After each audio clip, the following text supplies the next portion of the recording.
Last class तक हम लोगों ने इंटीग्रेशन सीखा था। उसके पहले हमने डिफरेंशियल कैलकुलस पढ़ी थी, फिर हमने इंटीग्रल कैलकुलस पढ़ी। और इंटीग्रल कैलकुलस में हम लोगों ने इंटीग्रेशन के कुछ स्टैंडर्ड फॉर्मूले सीखे और फिर उन फॉर्मूलों का एप्लीकेशन सीखा।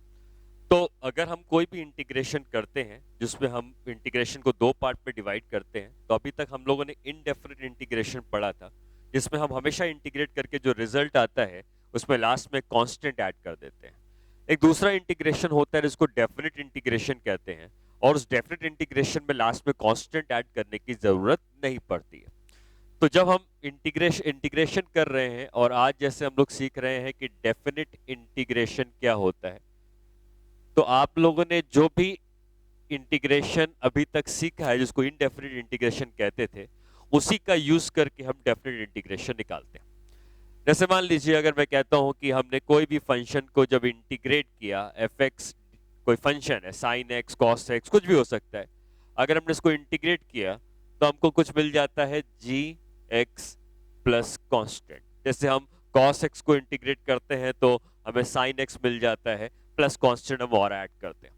जब इंटीग्रेशन डेफिनिट होता है तो आपको यह बताता है कि x1 से लेकर x2 तक हमें इसको ऐड करना है या इंटीग्रेट करना है। तो जब x1 टू x2 इंटीग्रेट करते हैं तो ये जो x1 लिखा हुआ है इसको हम कहते हैं लोअर लिमिट, और जो x2 लिखा हुआ है इसको हम कहते हैं अपर लिमिट। तो जब हम लिमिट लगा देते हैं कि हमें x1 से x2 तक इंटीग्रेट करना है तो वो इंटीग्रेशन डेफिनिट हो जाता है, और फिर यहाँ पे हमें कांस्टेंट नहीं मिलता है क्योंकि इसकी वैल्यू डेफिनिट या फिक्स आती है।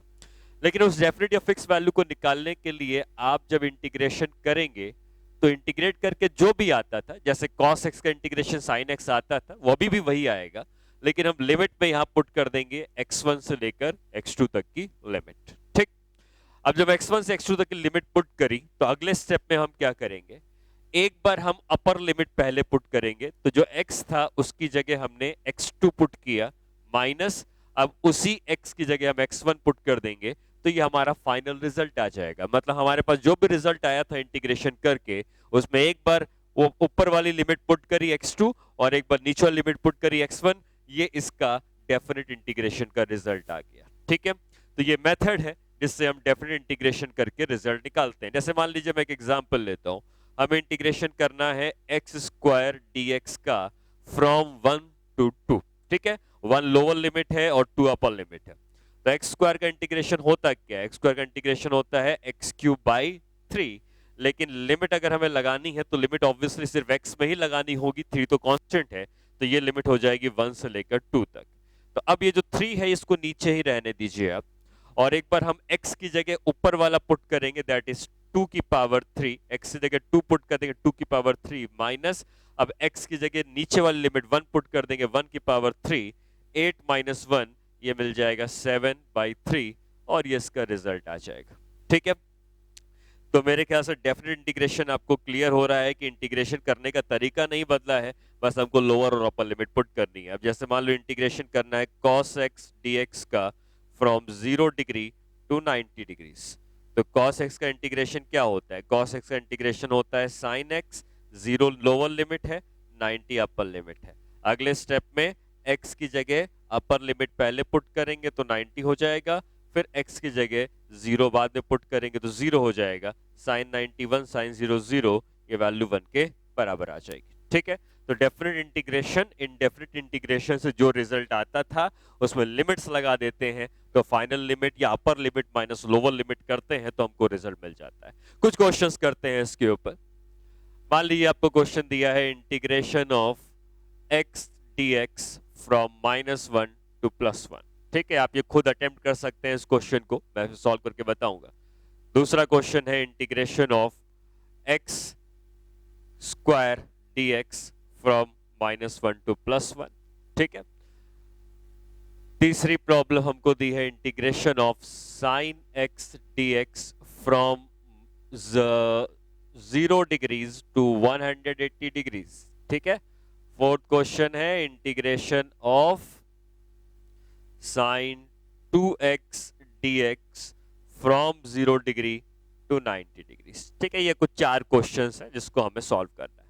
तो अगर हम फर्स्ट क्वेश्चन में आते हैं, तो हम इंटीग्रेशन जैसे करते हैं वैसे ही करेंगे, तो x dx का इंटीग्रेशन क्या x² 2 आ जाएगा।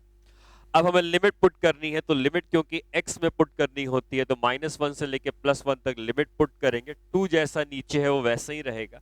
एक बार x की जगह 1 आएगा तो ये बन जाएगा 1 का स्क्वायर माइनस, फिर x की जगह -1 आएगा तो -1 का स्क्वायर, तो 1 पुट किया माइनस, फिर नीचे वाला पुट किया -1 का स्क्वायर। क्योंकि -1 का स्क्वायर करेंगे तब भी 1 ही आएगा और ये भी 1 है, तो 1 -1 अगर किया जाए तो ये रिजल्ट 0 के बराबर आ जाता है। नेक्स्ट प्रॉब्लम में आते हैं x² dx। x² dx का इंटीग्रेशन x³ 3, लिमिट पुट करनी है x में, तो 1 से लेकर -1 से लेकर +1 तक लिमिट हो गई।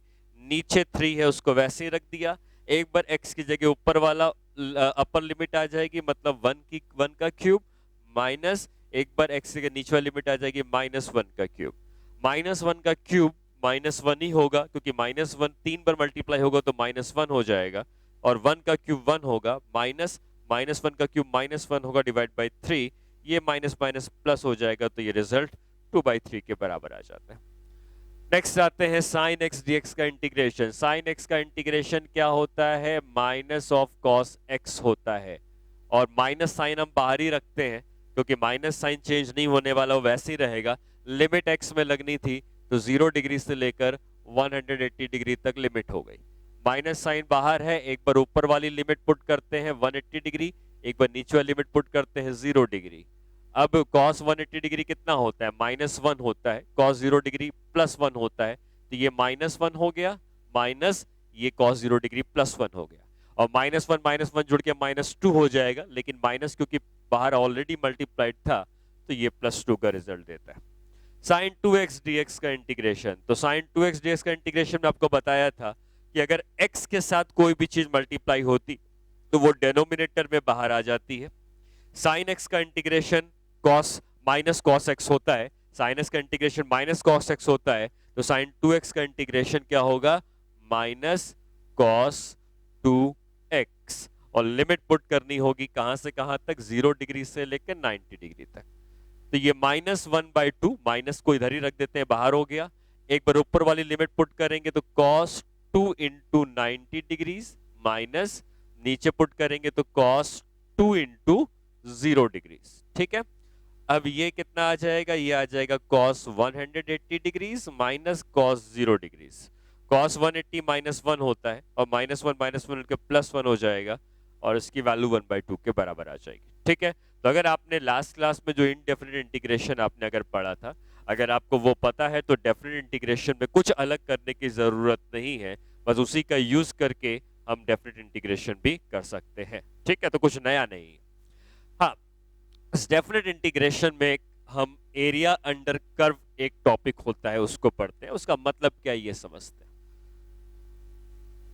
एरिया अंडर कर्व का मतलब है कि अगर हमारे पास कोई ग्राफ है बिटवीन y एंड x, या किसी भी दो वेरिएबल्स के बीच में ग्राफ हो सकता है, तो अगर कोई भी ग्राफ हमको दिया हुआ है और हमें इसका एरिया निकालना है, तो मान लें हमसे कहा गया है कि हमें एरिया निकालना है x1 से लेकर x2 तक का बीच का एरिया। अगर आपको इस एरिया की वैल्यू निकालनी है तो मैथमेटिकली हम इस एरिया को अगर निकालना चाहें तो ये जो एरिया होता है ये निकल जाता है यही इंटीग्रेशन करके y dx from x1 to x2। ठीक है, y dx का मतलब क्या, ये जो भी ग्राफ दिया होगा वो y की वैल्यू कुछ दी होगी, मतलब y हो सकता है y दिया हो x², y दिया हो x³, y दिया हो sin x, जो भी y दिया होगा वो y यहां रख दोगे, dx आप ऑलरेडी यहां रखा है, लिमिट x1 टू x2, क्योंकि x1 से x2 के बीच का एरिया चाहिए होगा, तो ये एरिया हमको यहां पर मिल जाता है। ठीक है, हाँ, अगर ये एरिया x एक्सिस के ऊपर है तो ये एरिया अपने आप पॉजिटिव आएगा, और अगर यही ग्राफ नीचे होता तो एरिया नीचे से आता तो वो एरिया अपने आप नेगेटिव हो जाता। ठीक है, तो हम ये कह सकते हैं कि area above x axis is positive and area below x axis is negative. वो खुद ब खुद अपने आप उसी तरीके का रिजल्ट आ जाएगा। जैसे मान लीजिए हम एक क्वेश्चन करते हैं और हमसे ये कहा गया कि हमारे पास एक ग्राफ है y हो गया, ये x हो गया, और ये कोई ग्राफ है इस तरीके का, यहां से यहां दिया हुआ है। इस ग्राफ की इक्वेशन दी है y is equal to 2x²। मान लो इसकी इक्वेशन दी, हर ग्राफ की कोई ना कोई इक्वेशन होती है, इस ग्राफ की भी इक्वेशन दी है, और आपसे ये पूछता है कि आप ये बताएं कि x इज इक्वल टू 1 और x इज इक्वल टू 0 की ओरिजिन है, इसके बीच में कितना एरिया आता है, ये एरिया कैलकुलेट करना है। ठीक है, तो इस एरिया को कैलकुलेट करने के लिए हम इंटीग्रेशन करेंगे y dx का, कहां से कहां तक, 0 से 1 तक, तो लोअर लिमिट 0, अपर लिमिट 1, 0 से लेके 1 तक का इंटीग्रेशन करेंगे। अब ये y है कितना, y की वैल्यू 2x² है, तो लिखेंगे 2x² dx फ्रॉम 0 टू 1।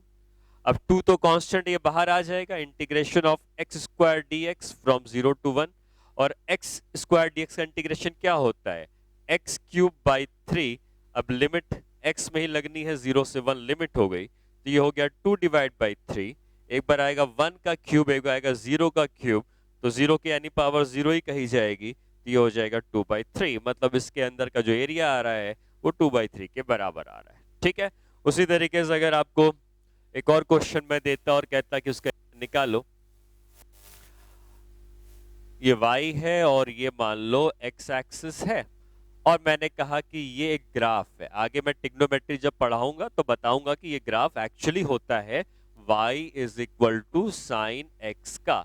यहां पर ये एंगल 0 डिग्री होता है, ये एंगल 180 डिग्री होता है, और ये एंगल 360 डिग्री होता है, और हमसे ये पूछा गया है कि ये वाला एरिया कितना आएगा। ठीक है, तो कैसे निकाला जाएगा इंटीग्रेशन करके, area is equal to integration of y dx, कहां से कहां तक, 0 डिग्री से लेकर 180 degree, lower limit to upper limit, ये हमें करना है। अब 0 से 180 जब हम इंटीग्रेट करेंगे तो y था कितना, y था sin x, तो यहां पुट कर देंगे sin x dx from 0 degree to 180 degree. ठीक है, साइन का इंटीग्रेशन होता है माइनस कॉस, तो माइनस कॉस x आ जाएगा 0 डिग्री टू 180 डिग्री। अब cos x की वैल्यू में पुट करेंगे लिमिट, एक बार पुट करेंगे 180, ऊपर वाली लिमिट पहले पुट करते हैं, नीचे वाली लिमिट बाद में पुट करते हैं, तो cos 180 माइनस cos 0। और अगर हम ये माइनस साइन यही रहने दें और cos 180 की वैल्यू पुट करें तो -1, और cos 0 डिग्री की वैल्यू 1, ये -1 -2 मिलके ये आ जाएगा 2। इसका मतलब इसका एरिया जो होगा वो 2 यूनिट के बराबर हो जाएगा। ठीक है, तो इस तरीके से अगर आपको कोई भी y और x के बीच में ग्राफ दिया है तो उसके बीच का एरिया निकाला जा सकता है। अब देखिए, फिजिक्स में ऑब्वियसली y और x तो नहीं देगा, लेकिन फिजिक्स में आपको हो सकता है कि डिस्प्लेसमेंट और टाइम का ग्राफ दे दिया जाए, ठीक है, या वेलोसिटी और टाइम का ग्राफ दे दिया जाए, तो उसके अंदर का एरिया क्या देता है, इस बात को समझते हैं। तो अगर हम फिजिक्स की बात करते हैं तो हमें कुछ ग्राफ दिए होंगे, और मान लो हमको ग्राफ दिया हुआ है बिटवीन डिस्प्लेसमेंट एंड टाइम, तो यहां पर जो एक्सिस है, इस एक्सिस पे हमने कहा कि ये है डिस्प्लेस, या सॉरी ये है वेलोसिटी है, सॉरी ये वेलोसिटी है, v मतलब वेलोसिटी है। ठीक है, और ये जो एक्सिस है इसमें है टाइम, टाइम t। अब अगर बीच में हमें कोई भी ग्राफ दिया हुआ है और अगर हम इसके बीच का एरिया निकालते हैं, मान लो हम टाइम t1 से लेकर टाइम t2 के बीच का एरिया निकालते हैं। ठीक है, x एक्सिस थी तो x1 से x2 के बीच में एरिया निकाल रहे थे, टाइम की एक्सिस तो t1 से t2 के बीच का एरिया निकालेंगे। तो जब आप ये एरिया निकालेंगे तो ये एरिया आएगा कितना, एरिया को हम लिखेंगे इंटीग्रेशन ऑफ, जब y और x के बीच का ग्राफ था तो हम y dx का इंटीग्रेशन करते थे। अगर v और t के बीच का ग्राफ है तो y एक्सिस की जगह v आ गया तो v लिख दिया, x एक्सिस की जगह t आ गया है तो जहां पे dx होता था वहां dt हो जाएगा, और अगर हम t1 से t2 तक का इंटीग्रेशन करेंगे तो हमको ये एरिया मिल जाएगा, और ये एरिया की वैल्यू इस तरीके से निकाली जा सकती है। ठीक है, आगे जाकर हम ये भी सीखते हैं जब ग्राफ पढ़ते हैं कि जब हम इस एरिया को निकालते हैं तो ये एरिया क्या बताता है, वेलोसिटी और टाइम के ग्राफ का एरिया हमको एक्चुअली डिस्प्लेसमेंट बताता है, तो ये एरिया हमको डिस्प्लेसमेंट के बराबर मिल जाएगा। लेकिन एरिया निकालते कैसे हैं वो क्लियर होना चाहिए। एरिया निकालना होता है v dt का इंटीग्रेशन करके। ठीक है, सिमिलरली अगर हमको एक ग्राफ दिया है बिटवीन एक्सेलरेशन एंड टाइम, तो एक्सेलरेशन और टाइम के बीच में अगर ग्राफ दिया हुआ है और हमें इसके अंदर का एरिया निकालना है, अच्छा जैसे मैंने ये कहा कि देखिए अगर ऐसा हो सकता है, ये टाइम है और हमने ग्राफ कुछ इस तरीके का दिया हुआ है, ये हो गया टाइम t1 और ये हो गया टाइम t2, ठीक है। और हमें जब इसका इंटीग्रेशन करना है एरिया निकालने के लिए, तो इंटीग्रेशन में हमें y dx करना है, लेकिन y एक्सिस में क्या आ गया है, एक्सेलरेशन, और x एक्सिस में आ गया टाइम। तो जहां पे dx होता था वहां dt कर देंगे, t1 से लेकर t2 तक का इंटीग्रेशन करेंगे तो हमको एरिया आएगा। अब ये एरिया आया कितना, मान लेते हैं कि ये जो एरिया है ये a1 के बराबर है और ये जो एरिया है ये a2 के बराबर है। जब ये एरिया आप निकालेंगे तो ये एरिया इन दोनों का एडिशन नहीं आएगा बल्कि सब्ट्रैक्शन आएगा, क्योंकि नीचे जो एरिया होता है एक्स एक्सिस के वो खुद अपने आप नेगेटिव लेता है वो कैलकुलेशन के समय, और ये एरिया जो निकालेगा, अगर ये मान लो 10 एरिया है और ये मान लो 4 एरिया है, तो 10 माइनस 4 मतलब वो 6 की वैल्यू बताएगा और इसका इंटीग्रेशन हमें 6 की वैल्यू दे रहा होगा, ठीक है। इस तरीके से आप एरिया अंडर कर्व निकाल सकते हैं, ठीक है।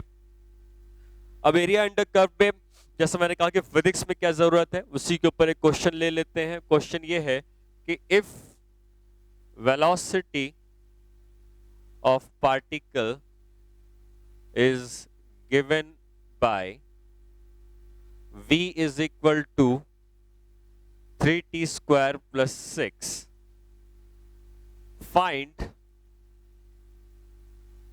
The displacement in the time interval of t is equal to 0 to t is equal to 1 second।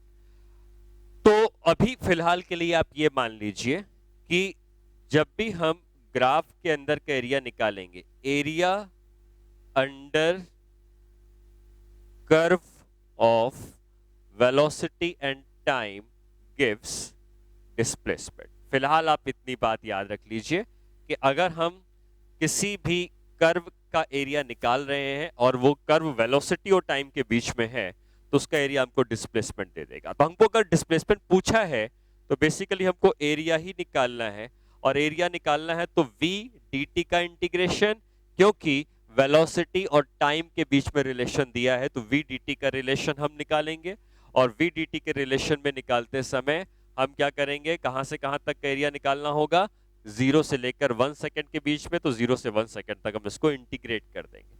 और 0 से 1 सेकंड के बीच में अगर इंटीग्रेट करेंगे तो वेलोसिटी की वैल्यू अगर हम पुट कर दें तो ये 3t स्क्वायर प्लस 6 dt 0 से लेकर 1 सेकंड। अब चाहे तो आप इसको दो अलग पार्ट में डिवाइड कर लें, t स्क्वायर dt पहला टर्म आ जाएगा प्लस दूसरा आ जाएगा 6 dt 0 से 1। अब जब उसको इंटीग्रेट करेंगे तो ये आ जाएगा t cube by 3, limit t पे ही है 0 से 1, और इसका आ जाएगा t 0 से 1। जब पुट करेंगे 3 3 कैंसिल हो जाएगा, 1 क्यूब माइनस 0 क्यूब ये पहले वाले से आएगा, और यहाँ पे 6 जो था वो वही रहेगा, और ये 1 माइनस 0 दूसरे वाले से आएगा, तो यहाँ 1 बचेगा, यहाँ 6 बचेगा। इसका मतलब 7 उसका एरिया आया है, और जो एरिया आया है वही उसका डिस्प्लेसमेंट भी होगा। तो हम ये कह सकते हैं डिस्प्लेसमेंट जो आना चाहिए वो 7 मीटर के बराबर आना चाहिए, ठीक है। तो वेलोसिटी और टाइम के बीच का एरिया, ये काइनेमेटिक्स में हम पढ़ते हैं, हो सकता है कुछ लोगों ने पढ़ा भी हो, तो काइनेमेटिक्स में हम ये पढ़ते हैं कि जब भी ग्राफ वेलोसिटी और टाइम के बीच का होगा तो उसके अंदर का हम जो भी एरिया निकालते हैं वो हमें डिस्प्लेसमेंट देता है, और वही ग्राफ अगर एक्सेलरेशन और टाइम के बीच में होता तो उसके अंदर का एरिया हम जब निकालते तो हमको वो चेंज इन वेलोसिटी देता, ठीक है। तो हमें एरिया निकालने का तरीका आना चाहिए। एरिया निकालने का तरीका क्या होता है, अगर v और t का है तो v dt का इंटीग्रेशन, a और t का होगा तो a dt का इंटीग्रेशन, y d और x में होगा तो y dx का इंटीग्रेशन, f और t में होगा तो f dt का इंटीग्रेशन। तो जो भी एक होगा y एक्सिस, एक होगा x एक्सिस, हमें y dx का इंटीग्रेशन करना होगा between lower limit to upper limit, जिससे हम उस एरिया को निकाल पाएंगे, ठीक है। देखिए इंटीग्रेशन हम लोगों ने अभी किया, और हम लोग अभी इंटीग्रेशन के बाद ही कुछ और बेसिक मैथमेटिक्स में चैप्टर्स आते हैं, जैसे अलजेब्रा का कुछ पार्ट आ जाता है या ट्रिग्नोमेट्री का कुछ पार्ट आ जाता है, तो हम लोग ज्योमेट्री का भी कुछ पार्ट आता है। तो हम लोग एक एक करके उन टॉपिक्स को सीखेंगे कि जितना फिजिक्स में ज़रूरत है हम एटलीस्ट उन चीज़ों को कर पाए, ठीक है, तो पहले हम लोग अलजेब्रा पढ़ेंगे और अलजेब्रा में कई सारे पार्ट्स आते हैं और उसमें पहला क्वाड्रेटिक इक्वेशन मैथ्स का एक टॉपिक है जो कि फिजिक्स में कभी कभार कई जगहों पर यूज हो जाता है। ठीक है, तो बेसिक आपको क्या सीखना है, आप लोगों ने पहले भी सीखा होगा। कोई भी इक्वेशन जो इस तरीके की दी है x square plus b x plus c is equal to zero, इसमें एक जगह एक्स का स्क्वायर आ जाता है, जहां पर भी एक्स का स्क्वायर आ जाएगा या टी का स्क्वायर आ जाएगा या वाई का स्क्वायर आ जाएगा, उसको हम क्वाड्रेटिक इक्वेशन कहते हैं। इस क्वाड्रेटिक इक्वेशन में अगर इस चीज की वैल्यू जीरो है, इसका मतलब इस में जो x है, ऐसी x की दो वैल्यूज आएंगी जो पुट करने पर लेफ्ट हैंड साइड जीरो हो जाएगी। हमेशा जीरो नहीं होगी, x की दो वैल्यूज ऐसी आएंगी क्योंकि x की पावर 2 है तो दो रूट्स होंगे इसके, और वो दो रूट्स ये बता रहे हैं कि वो दो x की वैल्यूज हैं जिसके लिए वैल्यू जीरो हो जाएगी। और वो दो x की वैल्यूज कैसे निकलती है, तो इसके लिए जनरल फॉर्मूला हम लिखते हैं minus b plus minus under root of b square minus 4ac by 2a के बराबर, जहां पे a यहां पे लगा है, b यहां लगा है, c यहां लगा है। और दो वैल्यूज कैसे आएंगी, अगर आप प्लस लोगे तो पहली वैल्यू होगी, माइनस लोगे तो दूसरी वैल्यू होगी, इसलिए यहाँ पे प्लस माइनस लिखा होता है जिससे कि हम दो x की वैल्यूज को निकाल पाए। ठीक है, एक क्वेश्चन करके समझते हैं। क्वेश्चन मान लो ये दिया है कि find the values of x if, आपको इक्वेशन दी है, मान लो एक्स स्क्वायर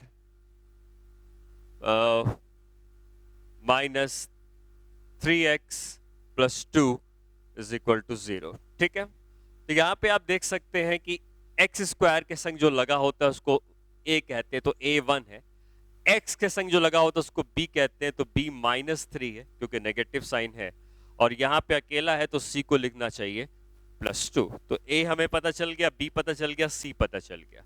अब x की जो दो वैल्यूज हैं वो निकालने के लिए हमें पुट करना है माइनस b, मतलब minus of minus 3 plus minus root over b square, मतलब माइनस 3 का स्क्वायर माइनस 4, a कितना है 1 है, c कितना है 2 है, divided by 2 times of a कितना है 1। ये फॉर्मूला आपको क्लियर होना चाहिए, b square sorry minus b plus minus root over b square minus 4ac upon 2a, a b c अगर आपको पता है तो ये वैल्यूज पुट कर दी गई, तो यहाँ पे आ जाएगा माइनस माइनस प्लस 3, यह है 9, यह है 8, 9 माइनस 8 रूट के अंदर बचेगा 9 माइनस 8 डिवाइडेड बाई 2, तो ये आ जाएगा 3 प्लस माइनस 1 डिवाइड बाई 2। तो एक तो कौन कौन सी वैल्यूज आ जाएंगी, पहली x की वैल्यू आएगी 3 माइनस 1 बाई 2 और दूसरी x की वैल्यू आएगी 3 प्लस 1 बाई 2। 3 माइनस 1 बाई 2 1 हो जाएगा, 3 प्लस 1 बाई 2 2 हो जाएगा। इसका मतलब x की दो वैल्यू एग्जिस्ट करती हैं, इसके लिए ये जो इक्वेशन है इसकी वैल्यू जीरो हो जाएगी। ठीक है, तो क्लियर होना चाहिए कैसे यूज करना है, हमें इसको कंपेयर करना है किससे, ax square plus b x plus c is equal to 0 से कंपेयर करना है। a यहाँ पर 1 हो गया 1 लिख दिया, b यहाँ पर माइनस 3 हो गया माइनस 3 लिख दिया, c यहाँ पर 2 हो गया 2 लिख दिया। फिर आपको जो रूट्स निकालने का फॉर्मूला बताया था उसमें पुट करेंगे तो आपको x की दो वैल्यूज निकल के आ जाएंगी जिसके लिए वो 0 हो रहा होगा। ठीक है, कोई जरूरी नहीं है इक्वेशन नेक्स्ट में ही हो, किसी में भी हो सकती है। तो हो सकता है आपको ऐसा कुछ इक्वेशन दे दी जाए जिसमें इस तरीके से लिखा हो कि टी स्क्वायर माइनस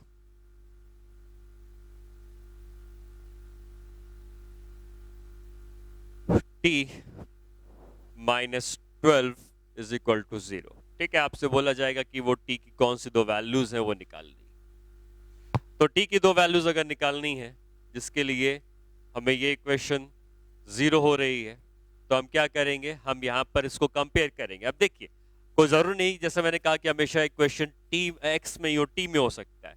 तो अगर हम इसको कंपेयर करें a t square plus b t plus 1 sorry c is equal to 0। ठीक है, a x square plus b x plus c अगर एक्स में होता, a t square plus b t plus c अगर टी में है, तो जहां पे x आता था वहां मैंने t लिख दिया है। कंपेयर करेंगे तो a की वैल्यू यहां से क्या आ जाएगी 1 आ जाएगी, b की वैल्यू कितनी आ जाएगी माइनस 1 आ जाएगी, और c की वैल्यू कितनी आ जाएगी माइनस 12 हो जाएगी। तो हम लिख सकते हैं t is equal to minus b, मतलब माइनस ऑफ माइनस 1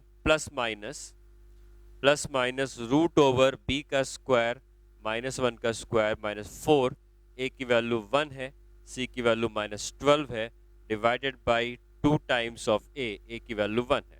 तो टी कितना आ जाएगा, 1 प्लस माइनस, ये 1 है और ये माइनस माइनस प्लस हो जाएगा और ये हो जाएगा 48 प्लस 1 49 और उसका रूट निकालेंगे तो 7 आएगा। तो 1 प्लस माइनस 7/2।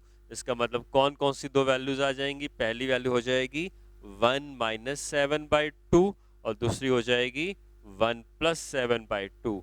1 माइनस 7/2 -3 हो जाएगा, 1 प्लस 7/2 +4 हो जाएगा। तो ये दो टी की वैल्यूज हो गई जिसके लिए इक्वेशन 0 होगी। तो क्वाड्रेटिक इक्वेशन के लिए आपको इस तरीके से खाली इस फॉर्मूले को यूज करना है और आप दो वैल्यूज निकाल सकते हैं। ठीक है। अच्छा, अब क्वाड्रेटिक इक्वेशन के बाद अगर हम नेक्स्ट पार्ट में आते हैं तो नेक्स्ट पार्ट जो है, जो अलजेब्रा में यूज होता है कई जगहों पर, वो होता है बाइनोमियल अप्रोक्सीमेशन का पार्ट। अब ये बाइनोमियल अप्रोक्सीमेशन है क्या? बाइनोमियल अप्रोक्सीमेशन बेसिकली जब हम फिजिक्स में अप्रोक्सीमेशन लगाते हैं तो हम कैसे उस चीज को यूज करते हैं, इस बात को समझना है।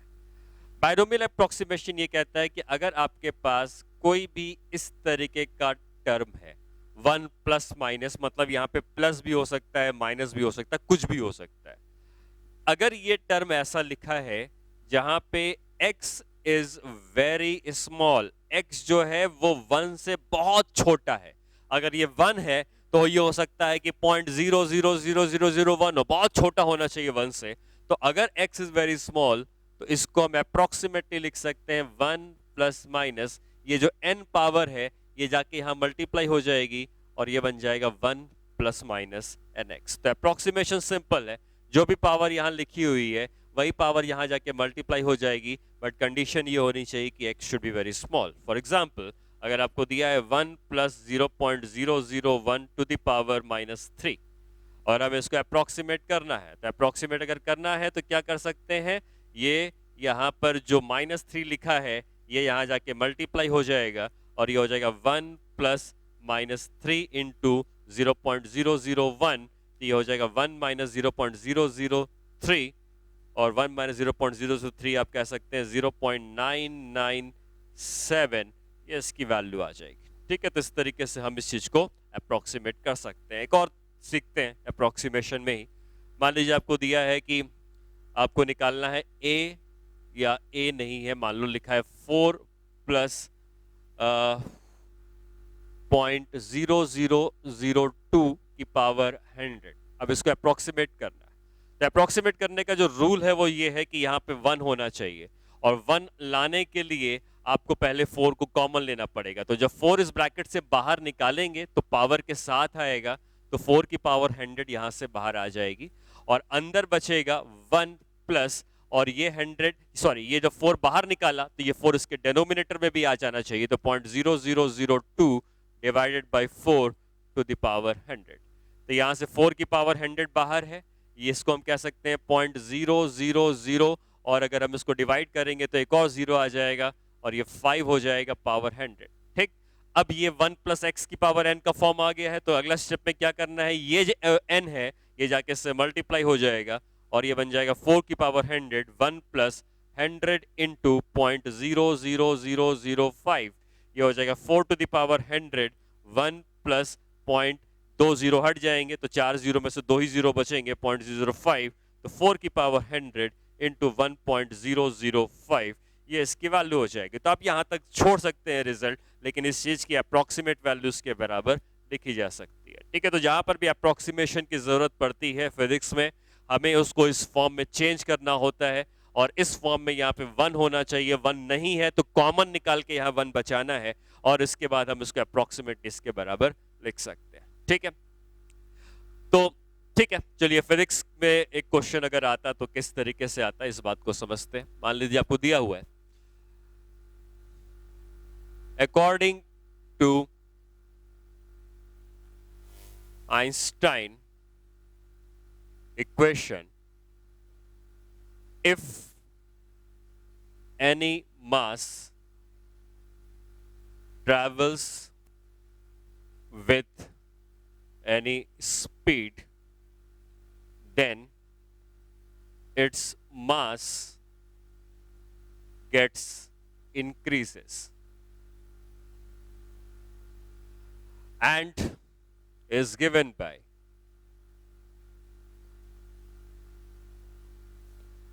m is equal to m naught divided by root over 1 minus v by c का होल स्क्वायर। आइंस्टाइन ने एक इक्वेशन दी थी, उससे ये कहा था कि कोई भी जो मास होता है वो आप कह सकते हो कि वेरिएंट होता है। वेरिएंट कहने का मतलब उसकी स्पीड जैसे जैसे बढ़ती जाएगी उसका मास भी बढ़ता जाएगा। और अगर कोई भी चीज लाइट की स्पीड से ट्रेवल करने लगेगी तो उसका मास इनफाइनाइट हो जाएगा। तो ये कहता है कि अगर कोई मास रेस्ट में है तो यहाँ पे एम नॉट जो है ये रेस्ट मास है, ठीक है, रेस्ट मास है। और m जो है ये मास है when it travels with speed v। ये जो v दिख रहा है यहाँ पे c ऑब्वियसली लाइट की स्पीड है और लाइट की स्पीड फिक्स होती है 3 इंटू 10⁸ मीटर पर सेकेंड, ठीक है। तो हमें ये पता करना है, मान लो उसके ऊपर एक क्वेश्चन बनाया जाता है जिसमें ये कहा जाता है कि अगर हमारे पास जो मास m नॉट है वो मान लो दिया है कि 5 kg के बराबर है, ठीक है, रेस्ट में रखा है तो 5 kg के बराबर है। अगर ये मास ट्रैवल करने लगे 3 इंटू 10⁶ मीटर पर सेकेंड से, तब उसका मास कितना होगा, ठीक है। तो अब हमें ये वाला मास निकालना है, ये वाला मास दिया है और हमें दिया है कि वो मास कितनी स्पीड से ट्रैवल कर रहा है। तो अगर हम इसमें पुट कर दें तो हम ये लिख सकते हैं m is equal to m naught कितना है 5 डिवाइडेड बाई, इसके अंदर आएंगे तो रूट ओवर 1 माइनस v की वैल्यू कितनी है 3 इंटू 10⁶, यहाँ है 3 इंटू 10⁸ का होल स्क्वायर, ये लिखा जा सकता है। अगले स्टेप में हम लिख देंगे mass is equal to 5 divided by root over, ये 3 और 3 कैंसिल, 10⁻6 10⁻8 में क्या बचेगा 1/10 स्क्वायर बचेगा और ये लिख सकते हैं 1 माइनस 1/100 का होल स्क्वायर। जो होल स्क्वायर यूज हो चुका है नहीं हुआ है, तो अगर 1/1/100 का होल स्क्वायर करेंगे तो ये हो जाएगा 40, ठीक है। इस तरीके से हमको ये वैल्यू मिलती है। लेकिन ये वैल्यू लिखने में थोड़ी अजीब सी है क्योंकि हम इसको रूट के अंदर लिख रहे हैं। तो अगर हम इसको अप्रोक्सीमेट करना है तो अप्रोक्सीमेट अगर हम कैसे करेंगे, रूट का मतलब होता है पावर का हाफ होना। तो हम लिख सकते हैं कि m is equal to 5 divided by, इस रूट को लिख सकते हैं 1 माइनस 4 जीरो है तो 0.00001, ठीक है, सॉरी 4 जीरो आएंगे 0.01 और 3 ही आएंगे ना, 1 डिवाइडेड बाई पावर कितनी है इसकी, पावर को हम लिख सकते हैं हाफ के बराबर, ठीक है। तो अगर हम इसकी पावर को हाफ के बराबर लिख रहे हैं और अब अगर हम इसको ऊपर की तरफ ले जाएंगे और अप्रोक्सीमेट करेंगे तो 1 माइनस 0.0001 की पावर माइनस हाफ लिख सकते हैं, ठीक है। तो हमें जब इसको अप्रोक्सीमेट करना है तो बाइनोमियल अप्रोक्सीमेशन ये कहता है कि ये डेनोमिनेटर में कर सकते हैं, बट बेसिकली हम न्यूमरेटर में ले जाएं तो ज्यादा बेहतर रहता है, इसलिए हम इसको न्यूमरेटर में ले गए और पावर माइनस हाफ के बराबर आ गई। कोई फर्क नहीं पड़ता, आपको इस तरीके का रिजल्ट होना चाहिए 1 प्लस एक्स की पावर n। ये n पॉजिटिव भी हो सकता है नेगेटिव भी हो सकता है, कोई फर्क नहीं पड़ता है उससे। और जैसे यहाँ पे n नेगेटिव है तो नेगेटिव ही रहने देते हैं, 1 माइनस ये इससे आके मल्टीप्लाई हो जाएगा और जब माइनस यहाँ मल्टीप्लाई हो जाएगा तो प्लस हो जाएगा हाफ इंटू 0.0001 के बराबर, ठीक है। अब इसको अगर हम इसके अंदर ले जाते हैं तो 1 प्लस 0.00005 आ जाएगा और इसको जब ऐड कर देंगे तो कितना आ जाएगा, ये आ जाएगा 15 प्लस इतना तो 5.00025 kg, ये उसका मास हो जाएगा, ठीक है। तो इस तरीके से हमने उसका अप्रोक्सीमेट मास निकाला, जिसमें कि अगर हमने बाइनोमियल अप्रोक्सीमेशन का यूज किया जिसमें 1 प्लस माइनस एक्स की पावर n को हम क्या लिख सकते हैं 1 प्लस माइनस nx, ठीक है। तो फिजिक्स में इसकी जरूरत पड़ती है कभी कभार जब हमें किसी बड़ी चीज को अप्रोक्सीमेट करना पड़ता है। हमारे पास जैसे हम जब पढ़ेंगे 12th क्लास में तो इलेक्ट्रिक डायपोल की वजह से इलेक्ट्रिक फील्ड निकालनी होती है, वहां में अप्रोक्सीमेशन लगाना पड़ता है। और भी कई जगह हैं जहां अप्रोक्सीमेशन लगाना होता है। तो ये तरीका है जिसमें बाइनोमियल अप्रोक्सीमेशन का यूज करके हम उसको अप्रोक्सीमेट कर सकते हैं, ठीक है। आज जैसे हम लोगों ने डेफिनेट इंटीग्रेशन पढ़ा और फिर हमने अलजेब्रा का क्वाड्रेटिक इक्वेशन पढ़ी पहले और फिर बाइनोमियल अप्रोक्सीमेशन पढ़ा। अगली क्लास में हम लोग अलजेब्रा को कंटिन्यू करेंगे और हम लोग अर्थमेटिक प्रोग्रेशन, ज्योमेट्रिक प्रोग्रेशन क्या होता है उसको सीखेंगे।